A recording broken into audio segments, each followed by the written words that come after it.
മനുഷ്യന് വായനയുടെ ഒരു സന്തോഷം അനുഭവിക്കാൻ കൂടിയുള്ള വായന, അതൊരു അനുഭൂതി കൂടിയായിരിക്കും. വായനയില്ലാതെ വ്യക്തിക്ക് നിലനിൽപ്പില്ല. വായന കൂടാതെ ഒരു സമൂഹത്തിനും നിലനിൽപ്പില്ല. വായന വിവേകത്തിലേക്ക് നയിക്കും. വായന കൊണ്ട് സംഘർഷം ലഘൂകരിക്കാനാവും. ഒരു പുസ്തകത്തിലേക്ക് ഒരു നോട്ടം നോക്കുമ്പോൾ, വായിക്കാൻ തുടങ്ങുമ്പോൾ നാം മറ്റൊരാളെക്കുറിച്ച് അറിയാനും കേൾക്കാനും തുടങ്ങുകയാണ്.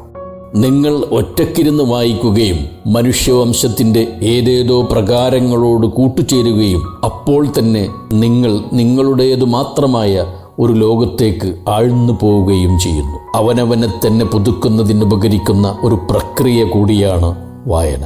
ലോകത്തിൻ്റെ വെളിച്ചമാണ് പുസ്തകങ്ങൾ. കണ്ണു തുറന്ന് സ്വപ്നം കാണാൻ പഠിപ്പിക്കുന്ന അത്ഭുതമാണ് വായന.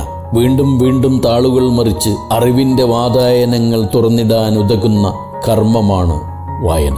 അക്ഷരങ്ങൾ വായിക്കാൻ വേണ്ടി തലകുമ്പിടുന്ന ഒരാൾ നാളെ ആരുടെ മുന്നിലും തല കുനിക്കേണ്ടി വരികയില്ല. ഗുരുക്കന്മാരെ പോലെ അറിവ് പകർന്നു നൽകുന്ന നിധി ശേഖരങ്ങളാണ് ഗ്രന്ഥങ്ങൾ.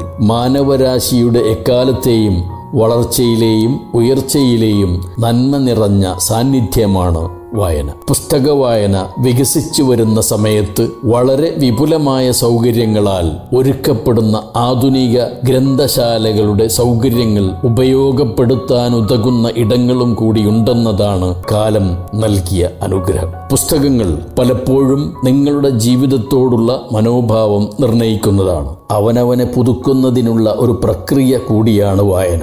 നാം എന്തിനു വായിക്കുന്നു? നമ്മിൽ തന്നെ ശുദ്ധികലശം നടത്താനും വ്യക്തിവികാസത്തെ സമ്പന്നമാക്കാനും സംസ്കാര സമ്പന്നതയോടെ മുന്നോട്ടു പോകാനും വായന നമ്മെ സഹായിക്കും.